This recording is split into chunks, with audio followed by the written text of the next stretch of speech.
No? They slapped me.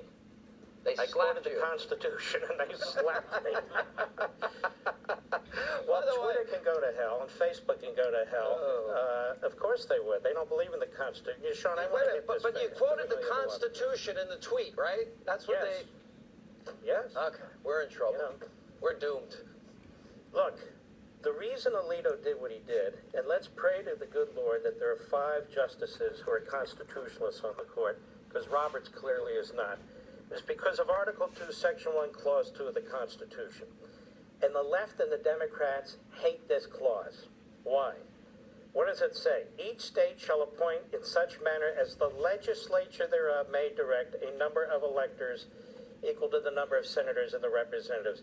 This is really the only place in the Constitution where the framers of the Constitution and the ratifiers go into the federal Constitution and say, not the state courts, not the federal courts, not the governor, not the bureaucracy, not Congress, but the states are going to make the election laws on determining how to choose the electors for President of the United States. So the Democrats have spent their careers trying to destroy that section of the Constitution. Why? Because they want to win states like Pennsylvania. The governor of Pennsylvania, who is a left-wing COUP Democrat, tried to get the legislature to change the deadlines to move them out for mail-in voting. He wanted them to get rid of the comparison on the signatures. The Secretary of State wanted to be able to cure the ballots, in other words, go back and tell people how to fix their ballots, among other things. The Republican legislature said no. So the Democrats go where? To the Democrat-controlled and elected Supreme Court of Pennsylvania, which is a rogue court, every bit as much as the Florida Supreme Court was a rogue court. And that court gives them what the legislature would not. In fact, that court said that the deadline, among other things, was unconstitutional because of the virus. It is an utterly rogue court. The Democrats have gone into state after state after state. As a matter of fact, the Democrats brought over 300 lawsuits, and their left-wing friends brought over 300 lawsuits during this election to change the election rules in states, and they did change a lot of them. The Biden campaign specifically brought 60 lawsuits beginning in August. So what did they do?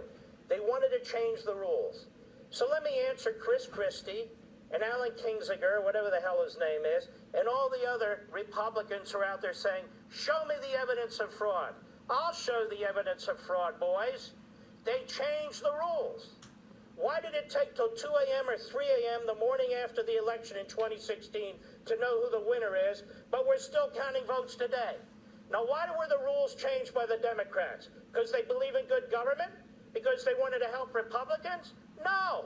They fixed the rules to help Democrats.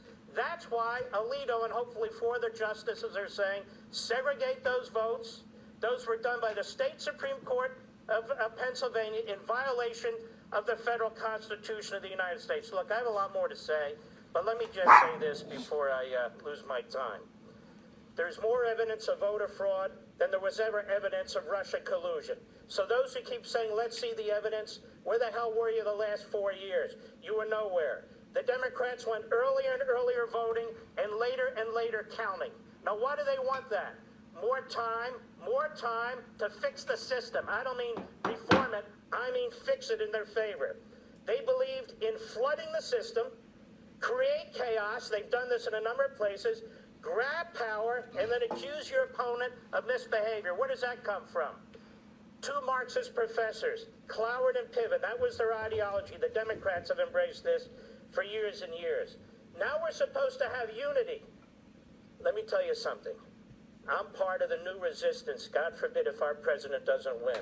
They didn't give this man 1 minute of peace when he was president. Not 1 minute. State criminal investigations, federal criminal investigations, congressional investigation, phony impeachment, coup attempts, the Obama-Biden administration with the FBI spies and all the rest. At no time during the last 4 years did Joe Biden say, let's unite around our president.